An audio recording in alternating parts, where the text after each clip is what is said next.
हमारे MP board के class 9th के सभी विद्यार्थियों, लो जी, आज जो आपको प्रश्न पत्र बता रहा हूं ना, डंके की चोट पे कहता हूं कि सुबह सुबह इसमें से 60 नंबर का पूरा आने वाला है। चाहे एमपी बोर्ड के कोई से भी जिले से आप हो, जल्दी से इसको फटाफट से सॉल्यूशन पूरा दूंगा, ठीक है, उसको कंप्लीट कर लीजिएगा। यहां पर देखो आप, पार द्रव धातु का नाम क्या है, तो पारा इसका एकदम राइट आंसर रहेगा। जी का सार्वत्रिक मान होता है, तो देखिए जी का जो सार्वत्रिक मान होता है ना, वो ध्रुवों पर सबसे ज्यादा होता है। शुष्क बर्फ क्या है, शुष्क बर्फ जो है ना, ठोस अमोनियम कार्बन डाइऑक्साइड है। कार्बन का परमाणु द्रव्यमान कितना होता है, तो कार्बन का जो परमाणु द्रव्यमान होता है ना, वो 12 होता है। कितना होता है, 12। चलिए आगे बढ़ते हैं। तो परमाणु के नाभिक की खोज किसने की थी, देखिए परमाणु की नाभिक की खोज की थी रदरफोर्ड ने। किसने की थी, रदरफोर्ड ने। शक्ति का एसआई मात्रक क्या है, शक्ति का एसआई मात्रक है वाट। ठीक है, यहां से आप देख सकते हैं ये, ठीक है, इंग्लिश मीडियम वाले बच्चों के लिए रहेगा। अब यदि हम आगे बात करते हैं तो यहां पर आपको देखना ये हो गया इतना। लाइसोसोम जो है आत्मघाती थैली भी कहते हैं। परमाणु के नाभिक में उदासीन कण जो है न्यूट्रॉन है। पादप पादप कोशिका में हरित लवक पाया जाता है। धातुएं ताप एवं विद्युत की कैसी होती है, तो सुचालक होती है। निलंबन कणों का जो व्यास है वो 10⁻⁻5 मीटर होता है। वाष्पीकरण से ठंडक उत्पन्न होती है। यहाँ पर इंग्लिश मीडियम वाले बच्चे भर लेंगे बढ़िया से। जोड़ी को मिलान करेंगे तो जोड़ी की मिलान देख सकते हैं आप यहाँ से। कार्य की क्षमता, देखिए कार्य की क्षमता है ऊर्जा। दूरी का मापक यंत्र ओडोमीटर। 1 जूल आ जाएगा 1 न्यूटन इंटू 1 मीटर। संयोजी ऊतक का जाएगा रक्त। ठीक है, कोशिका कोशिका का जाएगा रॉबर्ट हुक। और संवेग का मात्रक आ जाएगा आपका किलोग्राम मीटर सेकेंड इनवर्स। ठीक है, हो गया। चलिए आगे बढ़ते हैं, यहां पर समझते हैं। ये यहां पर आप देख लीजिएगा, ये यहां से, ठीक है, एक वाक्य में उत्तर है। अब आयोडीन एवं एल्कोहल के विलयन को क्या कहते हैं, टिंचर आयोडीन का नाम कहा जाता है। बल का एसआई मात्रक है, तो बल का एसआई मात्रक है न्यूटन।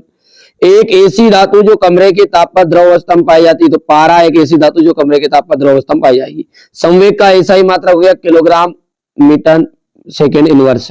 तंत्रिका ऊतक का नाम है, तो लिखिए तो न्यूरॉन। हृदय की पेशियां झिल्ली किस प्रकार की झिल्ली है, तो अनिश्चिक्य। जो चीज आ रही वो बता रहा हूँ, ऐसा नहीं है बेटा। बहुत सारे बच्चे क्या देखते हैं, यहाँ पे बारकोड देखते हैं, यहाँ पे बारकोड देखते हैं, पता चल रहा है कि वो फर्जी पेपर ही है। ठीक है, मैं ही लगा दूं बारकोड, यहाँ पे क्या है, तो बेटा क्वेश्चन आने वाले क्वेश्चन पढ़िए ताकि आपको अच्छे से तैयारी हो सके। हाँ, वार्षिक के लिए वास्तव में आप जुड़ना चाहते हैं तो भैया ग्रुप में मैसेज कर दीजिएगा व्हाट्सएप पर, मैं आपको वार्षिक के लिए भी जोड़ लूंगा। कोलाइड एक समांगी मिश्रण है। किसी वस्तु का द्रव्यमान उसके जड़त्व की माप है। तो ये सत्य रहने वाला है। अल्फा कणों का द्रव्यमान 24 होता है, असत्य क्या है। बल एक अदिश राशि है, ये असत्य रहेगा। निलंबन कण फिल्टर पेपर से नहीं निकलते, निलंबन जो कण है फिल्टर पेपर से नहीं निकलते, सत्य बात है। और द्रवों का निश्चित आयतन और निश्चित आकार होता है, तो ये आपका असत्य रहने वाला है। यदि हम बात करें तो सत्य सत्य की, तो ये इंग्लिश मीडियम वालों के लिए ये फॉल्स है, ट्रू फॉल्स ट्रू, ये फॉल्स है। मेरे बाबू सोना है ना, मैं तो नाचूंगी मेरा मामू झेल चबीला। चलिए ऊर्ध्वपातन पदार्थ को परिभाषित कीजिएगा, ऊर्ध्वपातन को। ठीक है, अब इसका क्वेश्चन तो ये हो गया, अब आंसर को देखते हैं मेरे बाबू। ठीक है, तो यहाँ पर मैं इसको पीडीएफ निकाल लेता हूँ। हे गंगा ने जमुना वटट मई, ये बातों ने।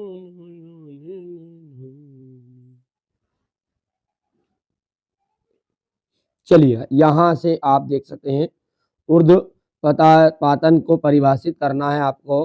तो ये देखिए, ऊर्ध्वपातन को परिभाषित करने के लिए यहाँ पर आप देख सकते हैं, किसी ठोस पदार्थ को गर्म करने पर बिना द्रव अवस्था में सीधे गैस अवस्था में बदलने की घटना को ही क्या कहते हैं, अपन ऊर्ध्वपातन कहते हैं। यानी कि ठोस से सीधा गैस बनाते हैं, जैसे कपूर। ये द्रव में नहीं आता है ना। इसके आगे का क्वेश्चन क्या है, गलनांक और क्वथनांक में अंतर है, तो गलनांक और क्वथनांक में भी अंतर देख लीजिएगा। यहाँ से आप ये बढ़िया से कंप्लीट कर लो ना आप, है ना। ये चीज हो गई है। ठीक है, इसके आगे वाला क्वेश्चन कोलाइड के दो गुणधर्म है, स्क्रीनशॉट ले लो। और निम्न यौगिक में अंतर, ठीक है, निम्न मिश्रण और यौगिक में अंतर है, ठीक है। तो ये देख लीजिएगा, आपके सामने ही है ये।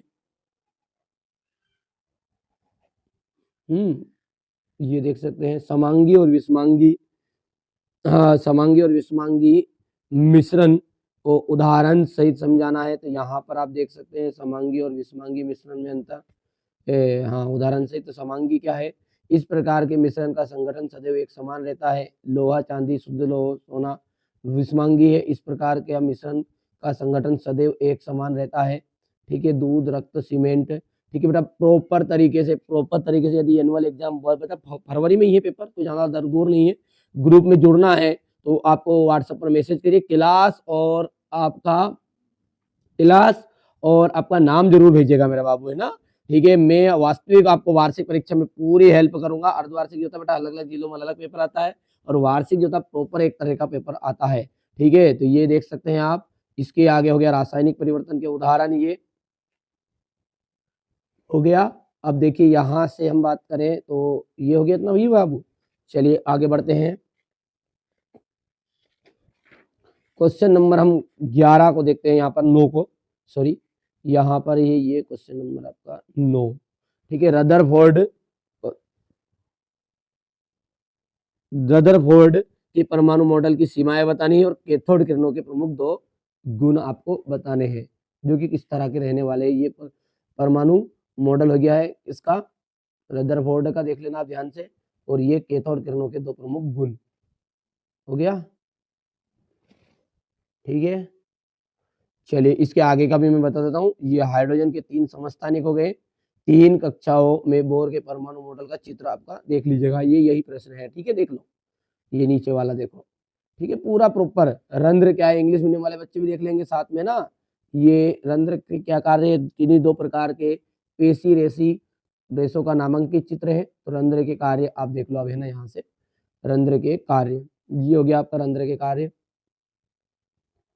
हो गया। चलिए इसके बाद में ये पेशी ऊतक का आपको करना है, ये यहाँ से, है ना, पेशी ऊतक का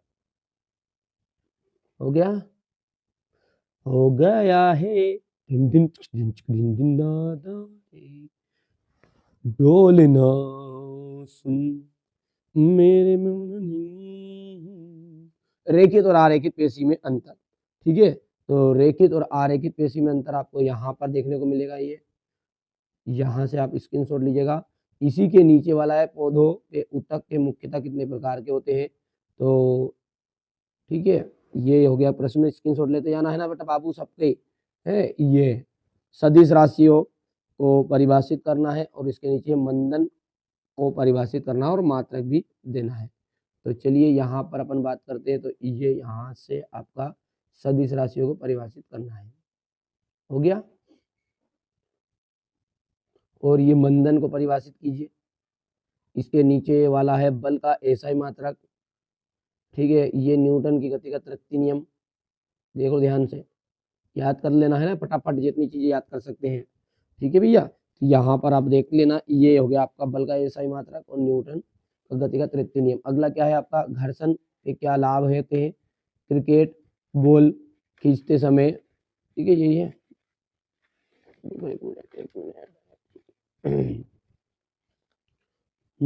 घर्षण के क्या लाभ हो गए, इसका उत्तर देख लेता हूँ, अपन बता देते हैं। मेरे बाबू ने खाना खाया नहीं खाया, खाना ना खा लेना, आराम से फिर याद करना है।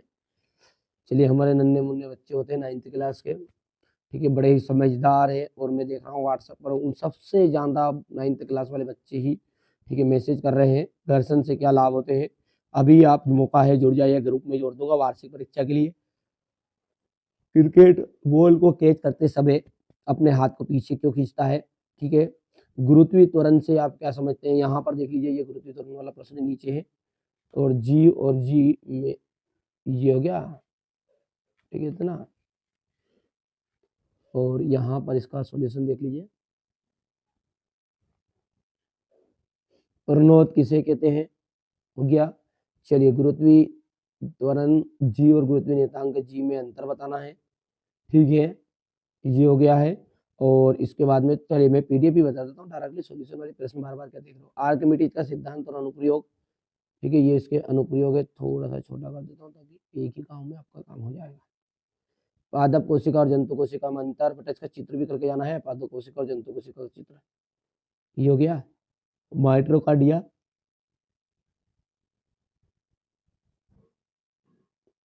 ऊर्जा संरक्षण के नियम उदाहरण सहित समझाइए। हरी खाद क्या है, इसके लाभ देने हैं आपको। मधुमक्खी पालन पर संक्षिप्त टिप्पणी बताना है। हो गया फसल पैटर्न, हो गया है। इसके बाद में आयनिक यौगिक और आणविक यौगिक को उदाहरण से बताना है। हो गया इतना। ये आपका बिना भुजा हुआ चूना का सूत्र बताना है, ठीक है, ये हो गया इतना। अब ये अंतर आपका चाल और वेग में अंतर, इसकी पीडीएफ भी मैं प्रोवाइड